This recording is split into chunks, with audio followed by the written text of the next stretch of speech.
ኦቲዝም ያላቸው ልጆችም ዳውን ሲንድሮም አላቸው ማለት አይደለም። ይሄኛውን በደንብ ሰው ቢረዳው ጥሩ ነው ብዬ አስባለሁ። ኦቲዝም እና የአእምሮ እድገት ውስንነት እንዲሁም ዳውን ሲንድሮም አንድ አይነት ተርሞች አይደሉም። ድረት ለማድረግ ያህል የኦቲዝም እና የዳውን ሲንድሮም ህመም ምልክት እንዴት መለየት ነው? አንደኛ ወይ በእርግማን የመጣ ይመስለዋል፣ ወይ በጥንቆላ የመጣ ይመስለዋል፣ ወይም ደግሞ ከእናትየው የመጣ ሁልጊዜ እንደ ጥፋተኛ የምትቆጠረው ወይም ደግሞ አብዛኛው ኦቲዝም ያላቸው ልጆች ኮሚኒኬሽን እና ሶሻል ስኪል ወይም ደግሞ ማህበራዊ ተግባራቶች ላይ ነው ማነቆ የሚኖራቸው ወይም ደግሞ ተግዳሮት የሚኖራቸው። እያንዳንዱ ሰው 46 ክሮሞዞም ይኖረዋል ወይም 23 ጥንድ ሀብለ በራሄ ይኖረዋል። ስለዚህ 21ኛው ክሮሞዞም ላይ ተጨማሪ የዘር ቁስ ሲኖር እንታይሰጥ ነው።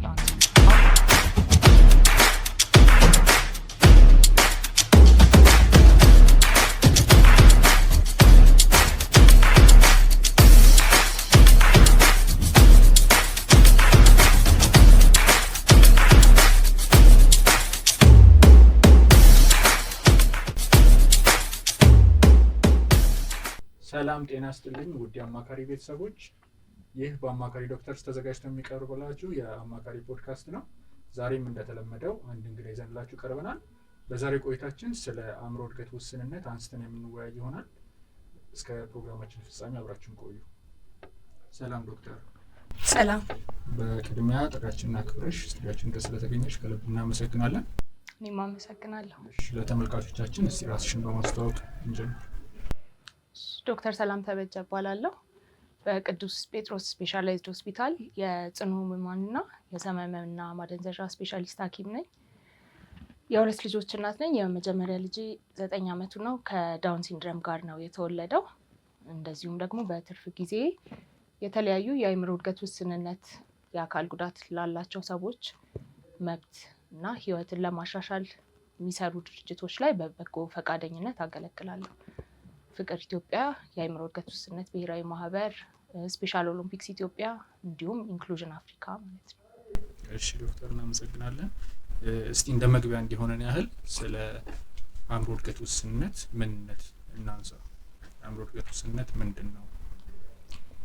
የአእምሮ እድገት ውስንነት ማለት ወይም በእንግሊዝኛው ኢንተሌክቹዋል ዲስኤቢሊቲ አንድ ልጅ ተወልዶ 18 ዓመት እስከሚሞላው ድረስ በሚከሰቱ የተለያዩ ነገሮች የሚመጣ የአካል ጉዳት ነው። አእምሮ ላይ ያለ አካል ጉዳት ነው። ይሄ ማለትም ልጁ የትምህርት አቀባበሉ ላይ ችግሮችን የመፍታት ወይም ፕሮብሌም ሶልቪንግ ላይ አብስትራክት ቲንኪንግ ምናምን የመሳሰሉት ነገሮችን የማመዛዘን እና ራሱን ችሎ ለብቻ እንዲኖር የሚያደርጉ የህይወት እንቅፋቶች የተለያዩ እንቅፋቶች እንዲገጥሙት የሚያደርግ የአካል ጉዳት ነው። እሺ ለተመልካቾቻችን ግልጽ ለማድረግ ኦቲዝም እና የአእምሮ እድገት ውስንነት አቻ ተርም ናቸው። ኦቲዝም እና የአእምሮ እድገት ውስንነት እንዲሁም ዳውን ሲንድሮም አንድ አይነት ተርሞች አይደሉም። በብዛት በተለዋዋጭነት እንጠቀመው እንገኛለን። ግን ይሄ ትንሽ ከግንዛቤ ማነስ ነው እንጂ የአእምሮ እድገት ውስንነት አጠቃላይ ቃል ነው ወይም ሁሉንም የሚያጠቃልል ነው። ይሄ ማለት ኦቲዝም ሊሆን ይችላል፣ ዳውን ሲንድሮም ሊሆን ይችላል፣ ሴሬብራል ፓልሲ ሊሆን ይችላል፣ በአደጋ የተከሰተ ነገር ሊሆን ይችላል፣ የሚጥል በሽታ በተደጋጋሚ በልጅነቱ ያጠቃው ልጅ ላይ የሚከሰት ሊሆን ይችላል። በማንኛውም አይነት ሁኔታ የአእምሮ ይሄ ትምህርት የመቀበል ኮግኒቲቭ ፈንክሽን ላይ ችግር ሲኖር ወይም ደግሞ እክል ሲኖር የሚጠራበት ቃል ነው። ስለዚህ አእምሮ እድገት ውስንነት ኦቲዝምን ሊያጠቃልል ይችላል። ኦቲዝም ግን ሁሉንም የአእምሮ እድገት ውስንነት አያጠቃልልም። እሺ ምን ያህል ተደራሽ ነው? አእምሮ እድገት ውስንነት የተጠቁ ሰዎች ስርጭቱ ምን ያህል ነው በዓለማችን እንዲሁም ደግሞ በሀገራችን? በሀገራችን በቂ ዳታ የለም ወይም በቂ የተመዘገበ ነገር የለም። በዓለም አቀፍ ደረጃ ግን ከዓለማችን ሰዎች 1% ያህሉ የአእምሮ እድገት ውስንነት አለባቸው የሚሉ መረጃዎች ያሳያሉ። ሌላው ለአእምሮ እድገት ውስንነት እንዲሁም ደግሞ ለኦቲዝም ስፔሲፊካሊ ለኦቲዝም የሚያጋልጡ መንስኤዎች ምንድን ናቸው? የአእምሮ እድገት ውስንነት ሊከሰት የሚችለው ገና ጽንስ በሚፈጠርበት ጊዜ ሊሆን ይችላል፣ በእርግዝና ጊዜ ሊሆን ይችላል፣ በወሊድ ጊዜ ሊሆን ይችላል፣ ወይም ደግሞ ተወልዶ ልጁ በሚያድግበት ጊዜ 18 ዓመት እስከሚሞላው በአንጎል ላይ የሚደርስ ማንኛውም ጉዳት በኢንፌክሽን፣ በሚጥል በሽታ ወይም በሲዥር ወይም ደግሞ በአደጋ የሚከሰት ነገር ሊከሰት ይችላል። ጽንስ በሚፈጠርበት ጊዜ ጀምሮ የሚኖሩት የአእምሮ እድገት ውስንነት የሚያመጡ ነገሮች ምን ናቸው? እንደ ዳውን ሲንድረም፣ ተርነር ሲንድረም፣ ፍራጃይል ኤክስ ሲንድረም ምናምን የተለያዩ ከጄኔቲክስ ጋር ወይም ከዘረመል ጋር የተያያዙ ነገሮች ሲሆኑ ጽንሱ ከተፈጠረበት ጊዜ ጀምሮ ይከሰታሉ። ወይም ደግሞ በእርግዝና ጊዜ የተለያየ ኢንፌክሽን ሲኖር ለምሳሌ በእናትየው ላይ የንጥረ ነገሮች ማነስ ሊሆን ይችላል። እንደዚህ አይነት ነገሮች በጽንሱ ላይ ጉዳት አድርሰው የአእምሮ እድገት ውስንነት ሊከሰት ይችላል። ወይም ደግሞ በወሊድ ጊዜ ብዙ ደም መፍሰስ ሲኖር፣ ልጅ ሆድ ውስጥ የመታፈን ነገር ሲከሰት፣ ከወሊድ ጋር ተያይዞ አደጋ ልጁ ላይ ከነበረ ጭንቅላት አካባቢ ላይ ማለት ነው ሊከሰት ይችላል። እንዲሁም ደግሞ እያደጉ ሲመጡ ወይም ከተወለዱ በኋላ ደግሞ አሁንም በኢንፌክሽን በአደጋ በተለያዩ ነገሮች የአእምሮ እድገት ውስንነት ሊመጣ ይችላል። ስለዚህ የአእምሮ እድገት ውስንነት ከእርግዝና በፊት፣ በእርግዝና ወቅት እንዲሁም ደግሞ ከወሊድ በኋላ በዘረመልና በኢንቫይሮንመንታል ፋክተሮች ወይም አጋላጭ ሁኔታዎች ምክንያት ሊከሰት ይችላል ማለት ነው። እዚህ ጋር ግን እንድናነሳ የምፈልገው በተለይ ደግሞ ኦቲዝም እና ዳውን ሲንድሮም ያለባቸውን ህጻናት እንዴት መለየት እንችላለን? ከተመልካቾቻችን የተነሳው ጥያቄ አንዳንድ ጊዜ ዳውን ሲንድሮም ያለባቸውን ህጻናት ኦቲዝም እንዳለባቸው አድርጎ መናገር አለ እና ጥርት ለማድረግ ያህል የኦቲዝም እና የዳውን ሲንድሮም ህመም ምልክት እንዴት መለየት እንችላለን? ኦቲዝም እና ዳውን ሲንድሮምን የምንለይበት መንገድ ዳውን ሲንድሮም ያላቸው ልጆች በዘረመል የሚከሰት ነው ብለን የለ እያንዳንዱ ሰው 46 ክሮሞዞም ይኖረዋል ወይም 23 ጥንድ ሀብለ በራሄ ይኖረዋል። ስለዚህ 21ኛው ክሮሞዞም ላይ ተጨማሪ የዘር ቁስ ሲኖር የሚከሰት ነው ዳውን ሲንድሮም። ስለዚህ አሁን በቤተሰብ ውስጥ ወንድምና እህት መልክ ይመሳሰላል አይደል? አባትና እናት ጋር ከእርስ በርስም ይመሳሰላል። ልክ እንደዛው ዳውን ሲንድሮም ያላቸው ልጆች በመልካቸው ላይ የሚያመሳስላቸው ገጽታ ይኖራል። እቺ የአይን የውጨኛዋ ኮርነር ወደ ላይ ሰቀል ማለት፣ ጠፍጠፍ ያለ ፊት፣ ዝቅ ያሉ ጆሮዎች፣ ተለቅ ያለ ምላስ፣ አጭር ቁመት፣ አጠር ያለ አንገት፣ እነዚህ ነገሮች ይኖራሉ። እንዲሁም ደግሞ ተጓዳኝ የጤና እክሎች ይኖራሉ። የልብ ችግር፣ የታይሮይድ፣ የአይን ለተለያዩ ኢንፌክሽኖች ተጋላጭ ሊሆኑ ይችላሉ። አንዳንድ ደግሞ በጣም ኮመንም ባይሆን አንዳንድ የካንሰር አይነቶችም የደም ካንሰር አይነቶች ዳውን ሲንድሮም ያላቸው ልጆች ላይ ሞር ሊታዩ ይችላሉ።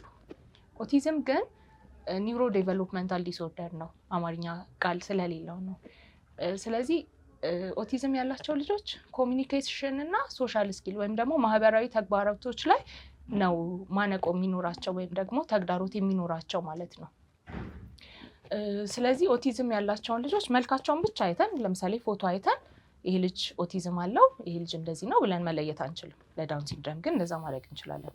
ኦቲዝም ያላቸው ልጆች ግን የሚገለጹበት መንገድ ምንድን ነው? የተለያዩ ባህሪዎች አሉ ኦቲዝም ያላቸው ልጆች ላይ በተደጋጋሚ የሚታዩ። ምክንያቱም ኦቲዝም ካላቸው ልጆች ኦልሞስት ሁሉም ማለት ይቻላል ሴንሰሪ ፕሮሰሲንግ ዲስኦርደር ይኖራቸዋል። ይህ ማለት ምንድን ነው? የስሜት ህዋሳትን የምንቀበልበት ወይም ሰውነታችን አእምሯችን የሚተረጉምበት መንገድ ትንሽ ለየት ያለ ይሆናል ከሌሎች ልጆች ወይም ከእድሜ እኩዮቻችን ማለት ነው። ስለዚህ አሁን ለምሳሌ በጣም ደማቅ የሆነ መብራት ብራይት ላይት ምናምን ሲኖር ሴንሰሪ ሴንሲቲቭ ናቸው ወደ ላይት ሲመጣ። አብዛኞቹ ሴከርም ሊሆን ይችላል ግን አብዛኞቹ እሱ ላይ ሴንሲቲቭ ሊሆኑ ይችላሉ። ድምፅ ላይ ሴንሲቲቭ ሊሆኑ ይችላሉ። ስለዚህ አሁን እንደ ትንሽ ልጅ እንዳለው ወላጅ ቤተሰብ የሚለየው ነገር ለምሳሌ ሙዚቃ ሲከፈት ልጁ ጆሮውን መያዙ ሊሆን ይችላል፣ ወይም እጃቸውን ፍላፕ ማድረግ ሃንድ ፍላፒንግ የምንለው በጣት ጫፍ መራመድ፣ እነዚህ አይነት የባህሪ ምልክቶችን ነው አይተን ይሄ ልጅ ኦቲዝም ሊኖረው ይችላል ብለን ልናስብ የምንችለው። የዳውን ሲንድሮም ግን መልኩን በማየት ወይም ሁሉም ከክሮሞዞም ጋር የተገናኙት አብኖርማሊቲዎች ወይም ዲስኦርደሮች መልክን በማየት እንድንለይ እድል ይሰጡናል ማለት ነው።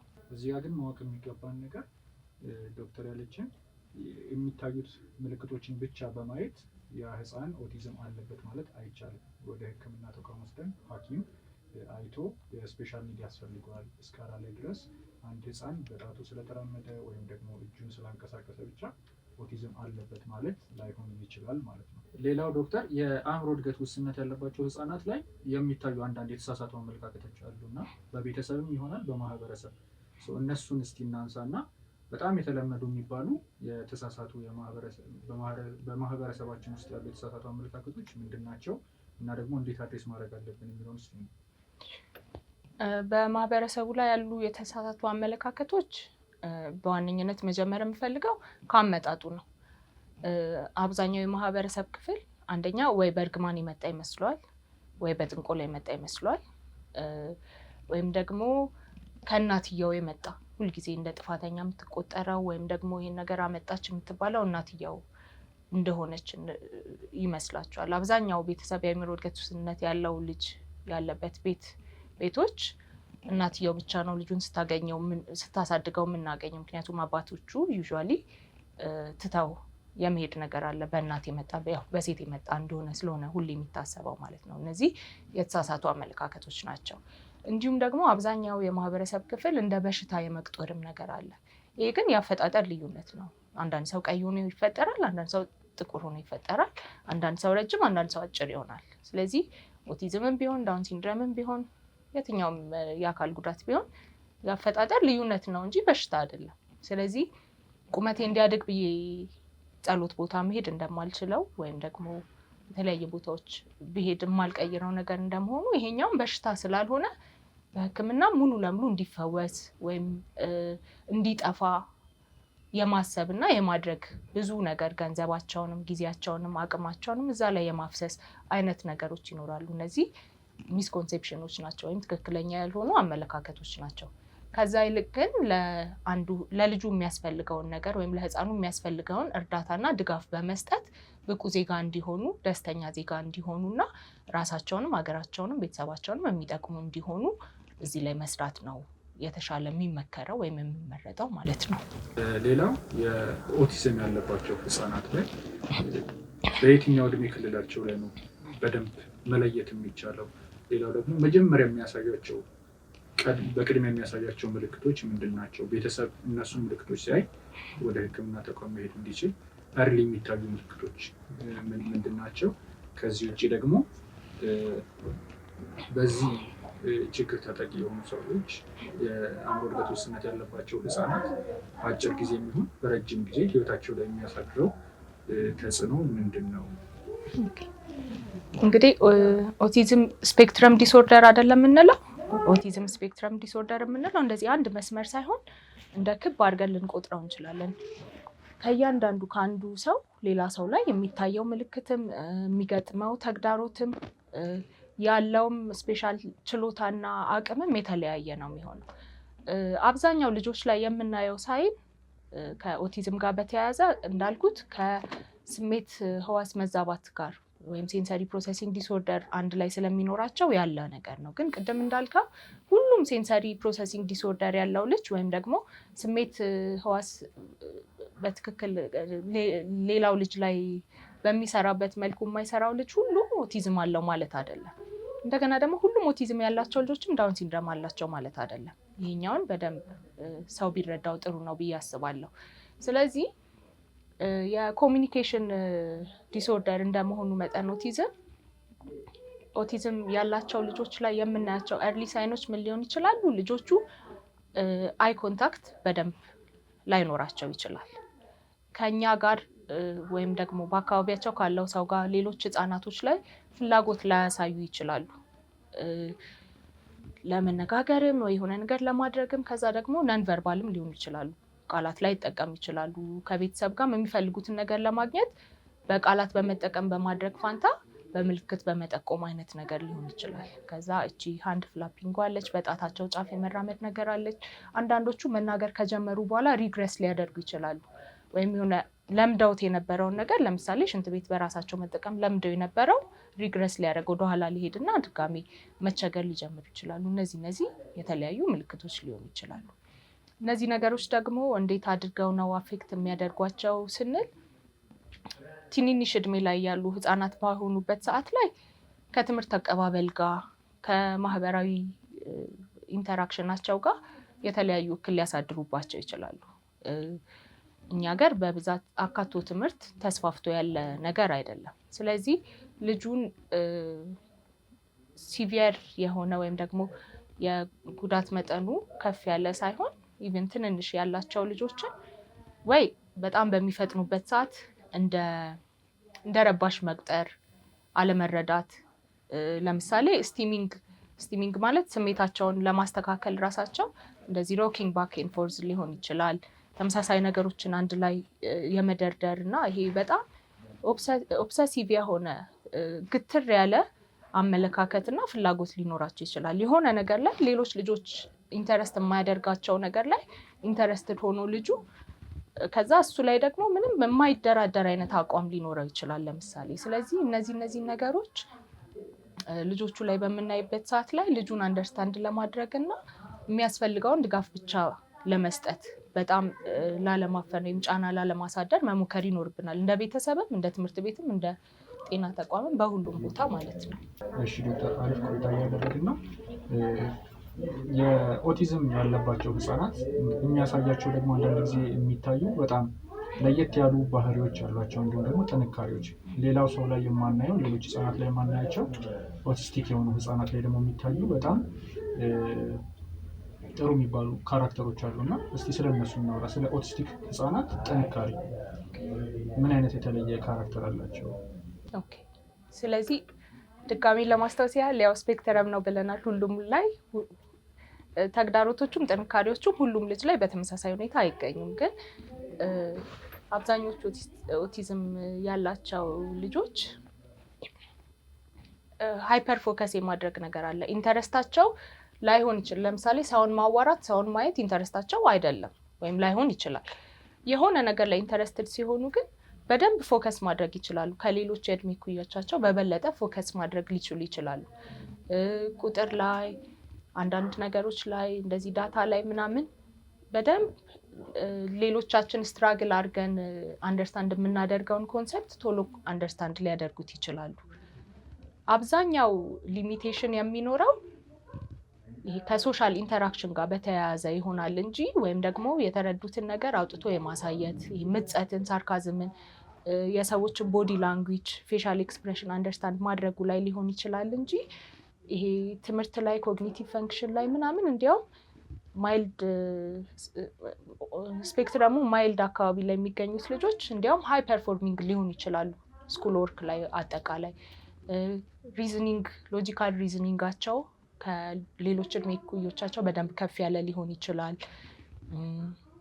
አብስትራክት ቲንኪንግ ላይ ምናምን አሪፍ ሊሆን ይችላል። ከሌሎቹ ጠንከር ያለ ችሎታ ሊያሳዩ ይችላሉ። ዩዥዋሊ ዲፔንደብል ናቸው። የሆነን ታስክ ከጀመሩ ይጨርሱታል። እነዚህ ነገሮች አሉ ልጆች ላይ። እሺ፣ የአእምሮ እድገት ውስንነት ላለባቸው ህጻናት የሚሰጠው ሕክምና እና መፍትሄ ምን አይነት ነው? በቤት ውስጥስ ምን አይነት እንክብካቤ ወላጆች ማድረግ አለባቸው? እሱ ላይ እስኪ አንዳንድ ነጥቦች እናንሳ። የአእምሮ እድገት ውስንነት ሲኖራቸው ያው ቅድም እንዳልነው ምክንያቱ የተለያየ ሊሆን ይችላል አይደለ? ለምሳሌ ዳውን ሲንድሮም ያላቸው ልጆች ጊዜውን የጠበቀና ተከታታይ የሆነ የህክምና ቼክአፕ እና እርዳታ ሊፈልጉ ይችላሉ። ከ50% በላይ ዳውን ሲንድሮም ያላቸው ልጆች ከልብ ክፍተት ጋር ወይም ከሃርት ዲፌክት ጋር አብረው ይወለዳሉ። ሰርጀሪም የተወሰኑት ፐርሰንቶች ያስፈልጋቸዋል። ስለዚህ እንደዚህ የልብ ችግር፣ የታይሮይድ ችግር፣ የአይን ወይም የጆሮ እነዚህ ያሏቸው ሲሆን የበለጠ የጠበቀ ተከታታይ የጤና ምርመራ እና ድጋፍ ሊያስፈልጋቸው ይችላል። የንግግር ዲሌ ይኖራቸዋል የአእምሮ እድገት ውስንነት ያለባቸው ልጆች።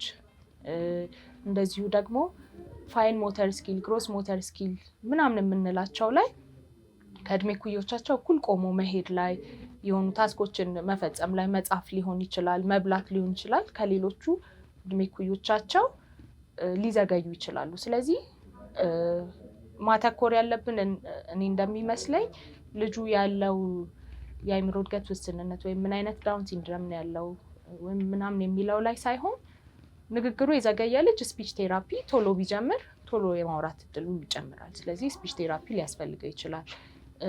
ኦኩፔሽናል ቴራፒ ሊያስፈልጋቸው ይችላል። ቢሄቪየርን እና እንደዚህ አንዳንድ ታስኮችን መፈጸምን፣ መጻፍን፣ ትምህርት ቤት ለመማር እነዚህ ያሉትን ተግዳሮቶች በቶሎ ኦቨርካም እንዲያደርግ ሊረዳው ስለሚችል ማለት ነው። እንደዚሁ ፊዚዮቴራፒ የሚያስፈልጋቸው ልጆች ይኖራሉ። እንደዚህ የሚያስፈልገውን ቴራፒ በሰዓቱ ማቅረብ ያስፈልጋል። በቤት ውስጥ ደግሞ ማድረግ የምንችላቸው ነገሮች በአሁኑ ሰዓት ያው የሶሻል ሚዲያ ዘመን ስለሆነ ብዙ ሪሶርሶች አሉን ኦንላይን እና ምናልባት ዋጋው ስፒች ቴራፒም ለማድረግ ኦኩፔሽናል ቴራፒ አንደኛ አገልግሎቱን የሚሰጡ ተቋማት እኛ ሀገር ቁጥራቸው አነስተኛ ነው። ዋጋውም ደግሞ የተወሰነ የጨመረ ነው የሚሆነው። አብዛኛው ቤተሰብ እሱን አፎርድ ማድረግ ሊያስቸግረው ይችላል። ስለዚህ በቤት ውስጥም የተለያዩ ማድረግ የምንችላቸው አክቲቪቲዎች አሉ። ልጆቹን ትኩረታቸው እንዲጨምር፣ ፋይን ሞተር ስኪላቸው ዴቨሎፕ እንዲያደርግ፣ ይሄ አይንና እጃቸው ኮኦርዲኔሽን ጥሩ እንዲሆን የተለያዩ ማድረግ የምንችላቸው ቀላል የጨዋታ አይነቶች ሊኖሩ ይችላሉ። ለምሳሌ መኮረኒ በቀለም ቀብቶ ሰብስቦ ሃይላንድ ውስጥ መክተት ሊሆን ይችላል። አሁን ያ ፎከሱን ይጨምርለታል። አይንና እጁን አይቱ ሃንድ ኮኦርዲኔሽኑን ዴቨሎፕ እንዲያደርግ ያደርጋል። ሶ ኮግኒቲቭ ዋይዝም ልጁ የተሻለ ኢምፕሩቭ እንዲያደርግ መድረስ የሚችልበት ሌቭል ማክሲመሙን እንዲደርስ ሄልፕ የሚያደርጉትን የተለያዩ ነገሮች ልናደርግበት እንችላለን ማለት ነው። እነዛን ድጋፎች በመስጠት ሌላው በዚህ በነበረሽ ቆይታ ላይ እስካሁን ባለሽ ኬሪየር ላይ ከአእምሮ እድገት ውስንነት ህጻናት ጋር በተያያዘ ያጋጠመሽ ልዩ ገጠመኝ ካለ አንቺም ቀደም ብለሽ ነግረሽናል። የመጀመሪያ ልጅሽ የዳውን ሲንድሮም ህጻን ነው። ሰው ከአእምሮ እድገት ውስንነት ጋር በተያያዘ ልዩ የምትይው ተመልካቾቻችን ቢያውቁት ብለሽ የምትይው አጋጣሚ ካለ? እሺ፣ ምናልባት ትምህርት ሰጪ ስለሆነ ይሄኛውን አጋጣሚ ላወራ። ልጄ ትንሽ እያለ የ6 ወር የ7 ወር አካባቢ እያለ አንድ ጊዜ እኔ ወደ ሌላ ቦታ ወደ ክፍለ ሀገር ተጉዤ ነበረ ለአንድ ስራ። ስመለስ በጣም አሞት ጠበቀኝ። ምንድነው አጣዳፊ ተቅማጥና ትውከት ነበረው። ሙሉ ቀን እንደዛ ሆኖ ብዙ ፈሳሽ ከሰውነት ሁሉ ዛርጎ ውሎ ስለነበረ ራሱን ወደ መሳት ደረጃ ደርሶ ነው ያገኘሁት። ኦልሬዲ ሌታርጂክ ሆኗል በሕክምና ቋንቋ ማለት ነው። እዛ አዲስ አበባ ውስጥ ያለ በጣም ትልቅ የሆነ አንድ የሕክምና ተቋም ይዤው ሄድኩኝ። ከዛ የነበሩት ሐኪሞች ልጁን ኢቫሉዌት እያደረጉ የነበሩት ቀድመው ያዩት ዳውን ሲንድሮም እንዳለው ነው። እዚህ ጋር ይዘን ሄድ ነው ብዙ ፈሳሽ ሉዝ ያደረገ ልጅ ነው። ኦልሞስት ሾክ ውስጥ ሊገባ የደረሰ ልጅ ነው። የሚያስፈልገው የጤና እርዳታ ማንኛውም ሲቪየርሊ ዲሃይድሬትድ የሆነ ወይም ደግሞ ከሰውነቱ ብዙ ፈሳሽ ያጣ ልጅ የሚሰጠው ህክምና ነው። ግን ሐኪሞቹ እያስተዋሉ የነበረው ዳውን ሲንድሮም መኖሩን ነው። ዳውን ሲንድሮም ያለው ልጅ ነበረ። በዛ ምክንያት አላወቁም ነበረ፣ ችግሩን ሪኮግናይዝ አላደረጉም ነበረ። እኔ ሐኪም በመሆኔ ኢንሲስት አድርጌ የሚያስፈልገው ፈሳሽ እንዲሰጠው አደረግኩኝ። እየነቃ ያልነበረው ዳውን ሲንድሮም ስላለው እንደሆነ አሰቡ። ምክንያቱም ዳውን ሲንድሮም ያላቸው ልጆች ብዙ አይነቁም ወይም ፍዝዝ ይላሉ የሚል ሚስኮንሰፕሽን ስላለ ዳትስ እሱም ብቻ ነበር አንደርስታንድ ያደረጉት። እኔ ሐኪም ስለሆንኩኝ ኢንሲስት አድርጌ የሚያስፈልገው የፈሳሽ ህክምና ተሰጥቶት ምናምን አፍተር አወርስ ሲነቃ ያኔ ነው አንደርስታንድ ያደረጉት። ግን ሁልጊዜ ማሰብ ያለብን ይሄ እድል ባይኖር ኖሮ ወይም እኔ ባልሆን ኖሮ እናቱ ምናልባት ሉዝ ልናደርገው እንችል ነበር ይህን ህፃን አይደለ? ይሄ ኢት መስት ቢ ሃፕኒንግ በጣም ብዙ ሌሎች ልጆች ላይ ሃፕን ያደርጋል ማለት ነው፣ ወይም ሊያደርግ ይችላል ማለት ነው። ስለዚህ እንደ ጤና ባለሙያም እንደ ማንኛውም ሰርቪስ ሰጪ አካል አዌር መሆን ያስፈልገናል እና ሁልጊዜ ሰውን የአእምሮ እድገት ውስንነት ያላቸውንም ዜጎች ሌሎችም የአካል ጉዳት ያላቸውን ዜጎች በምናገኝበት ጊዜ መጀመሪያ ማየት ያለብን ሰውነቱን ነው እንጂ ዲሴቢሊቲውን አይደለም። ያ ቢያዝ ያደርገናል። ያ ቢያዝ ደግሞ ሪኮግናይዝ የማናደርገው ወይም ያልተረዳናቸው ወይም ያላየናቸው በሂንድሳይት ብቻ የምንረዳቸውን ብዙ አይነት ጉዳቶች ብዙ ቤተሰቦች ላይ ወይም ብዙ ግለሰቦች ላይ እያደረሰ ያልፋል ማለት ነው። ይህንን እንግዲህ ተመልካቾቻችን ሪሌት ያደርጋሉ ብለን እናምናለን። በየቤቱ ብዙ ታሪኮች አሉ። በተለይ ከአእምሮ እድገት ውስንነት ጋር የኦቲዝም ህጻናት ያለባቸው ቤተሰቦች፣ ዳውን ሲንድሮም ህጻናት ያለባቸው ቤተሰቦች ብዙ ታሪኮች አሉ። ትምህርት ቤት ከማስመዝገብ አንጻር፣ ከህክምና ተቋም ለተለያየ ነገር ካላቸው አክሰስ አንጻር ብዙ ታሪኮች በየቤቱ እንዳለ ግልጽ ነው እና የዚህም ፖድካስት ዋና ዓላማ ይሄ ነው። ህዝቡን ማንቃት፣ ቤተሰብን ማንቃት። እነዚህ ህጻናት የተለየ ህመም በሽታ ኖሮባቸው ሳይሆን ነገር ግን ስፔሻል ኒድ የተለየ ትኩረት ያስፈልጋቸዋል የሚለውን መልዕክት ማስተላለፍ ነው እና እናንተም ያጋጠማችሁ በቤታችሁ ያስተዋላችሁት በአካባቢያችሁ ላይ ያስተዋላችሁት ችግር ካለ ኮሜንት ላይ ብታስቀምጡልን አንዱ የሌላውን ታሪክ ይማርበታል ብለን እናምናለን። ሌላው ስለ ኦቲስቲክ ህጻናት፣ ስለ ዳውን ሲንድሮም ህጻናት መረዳት ማወቅ የምትፈልጉት ነገር ካለ ደግሞ ወደ 7617 የአጭር የስልክ መስመር በመደወል በቀጥታ ሐኪሞችን ማግኘት ይችላሉ ማለት ነው። ሌላው ዶክተር አንድ ፋውንዴሽን ላይ እንደምትሰሪ ነግረሽኛል ቀደም ብለሽ እና እስቲ ስለሱ ደግሞ ትንሽ እናውራ። የበጎ አድራጎት ድርጅት ነው። ምን አይነት ተቋም ነው? የምትሰጡት ሰርቪስ ምን አይነት ነው? እንዲሁም ደግሞ የእናንተን አገልግሎት ማግኘት የሚፈልግ ሰው በተለይ የአእምሮ እድገት ውስንነት ያለባቸው ህጻናት ያሏቸው ቤተሰቦች እንዴት ማግኘት ይችላሉ እናንተን? እስቲ ስለሱ ደግሞ ነው። የድርጅታችን ስም ፍቅር ኢትዮጵያ የአእምሮ እድገት ውስንነት ብሔራዊ ማህበር ይባላል። ከ30 ዓመታት በፊት 30ኛ ዓመታችንን ላስት ዊክ አክብረናል እና ከ30 ዓመት በፊት የአእምሮ እድገት ውስንነት ያላቸው ልጆች ያሏቸው 89 ወላጆች ተሰብስበው አንድ ላይ ሆነው ያቋቋሙት ማህበር ነው። ስለዚህ የወላጆችና የቤተሰብ ማህበር ነው። ማንኛውም የአእምሮ እድገት ውስንነት ያለው ልጅ ያለው ቤተሰብ ፎቶና የሐኪም ማስረጃ የአእምሮ እድገት ውስንነት አለው የሚል ይዞ መጥቶ አባል መሆን ይችላል። የተለያዩ ቦታዎች ላይ ወይም የተለያዩ ኤሪያዎች ላይ እንሰራለን።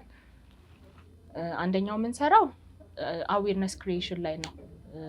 መረጃን መስጠት፣ እንደዚሁም ደግሞ በሀገራችን ያሉ የተለያዩ ተቋማት፣ የመንግስት ተቋማት፣ የግል ተቋማት የእነዚህ ልጆች መብት ወይም የእነዚህ የአእምሮ እድገት ውስንነት ያላቸው የማህበረሰቡ አካላት መብቶች ምን ምን ናቸው፣ ተከብረዋል ወይ፣ በምን አይነት መልኩ ነው ማስተናገድ ያለብን የሚሉት ነገሮች ላይ የተለያዩ ፖሊሲ ለውጦች እንዲመጡ ከሴቶችና ማህበራዊ ጉዳይ ሚኒስቴር ጋር፣ ከትምህርት ሚኒስቴር ጋር እንዲሁም ደግሞ በቅርቡ ከጤና ጥበቃም ጋር በመሆን እነዚህ ነገሮች ለማምጣት የሚሰራ ድርጅት ነው።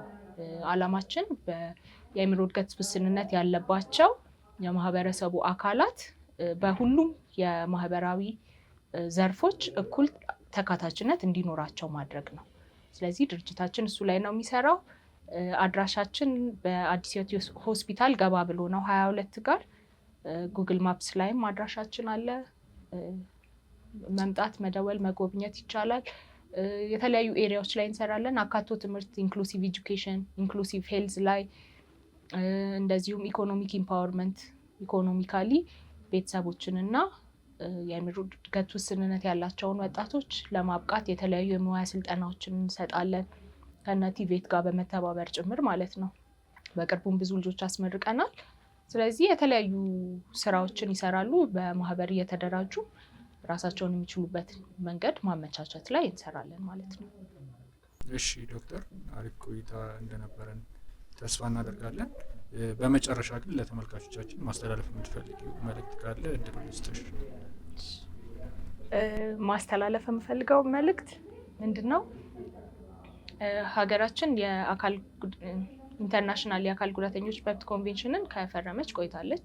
እዛ ላይ የተቀመጡ የተለያዩ አንቀጾች አሉ፣ ከ50 በላይ አንቀጾች አሉ እና የአእምሮ እድገት ውስንነት ያለባቸው ዜጎች የአካል ጉዳተኞች ናቸው። ስለዚህ የአካል ጉዳተኛ መብት ኮንቬንሽን ላይ የተጻፈው ሕግ በሙሉ ይመለከታቸዋል ማለት ነው። ስለዚህ ማንኛውም የጤና ተቋም ቢሆን የትምህርት ተቋም፣ ማንኛውም ቦታ እኩል ሰርቪስ ወይም ደግሞ ተመጣጣኝ አገልግሎትን ለአእምሮ እድገት ውስንነት ላላቸው ዜጎች ማቅረብ ግዴታ ነው። ውዴታም አይደለም፣ ቻሪቲም አይደለም። ከመልካምነታችን አንስተን የምናደርገውም ነገር ሳይሆን በህግ ላይ የተቀመጠ ግዴታ ነው። ስለዚህ ይህንን በማሰብና ኃላፊነቱ የዛ ቤተሰብ ወይም የዛ ልጅ ብቻ እንዳልሆነ በመረዳት ተመጣጣኝ አገልግሎት የሚያገኙበትን የተሻለ ዓለም ለመፍጠር መስራት የሁላችንም ኃላፊነት ነው። ይህንን ተረድተን ወደዛ እንድንሰራ እንድታግዙ እንጠይቃለሁ። ዶክተር እናመሰግናለን። በጣም በነበረን ቆይታ ተጠቅማችኋል ብለን እናምናለን። ይህ መረጃ በጣም አስፈላጊ ስለሆነ የብዙ ቤተሰቦች ደግሞ ጥያቄ ስለሆነ መልስ ያገኝበታል ብለን እናምናለን። ስለዚህ ይጠቅማል ብላችሁ ካመናችሁ ለብዙ ቤተሰቦች እንዲደርስ ይህንን ቪዲዮ ሼር አድርጉላቸው። እንዲሁም ደግሞ የሚኖራችሁ ማንኛውም ጥያቄ ካለ ደግሞ ኮሜንት ሴክሽን ላይ ማስቀመጥ ትችላላችሁ። ዶክተር ስለነበረን ቆይታ ከልብ አመሰግናለሁ። ተመልካቾቻችን ለዛሬ ነበረን ቆይታ ይህንን ይመስላል። በሌላ ጊዜ በቀጣይ ፖድካስታችን ደግሞ እንዲቀርብላችሁ የምትፈልጉት ጤና ነክ ጉዳይ ካለ ኮሜንት ላይ አስቀምጡልን። እናመሰግናለን።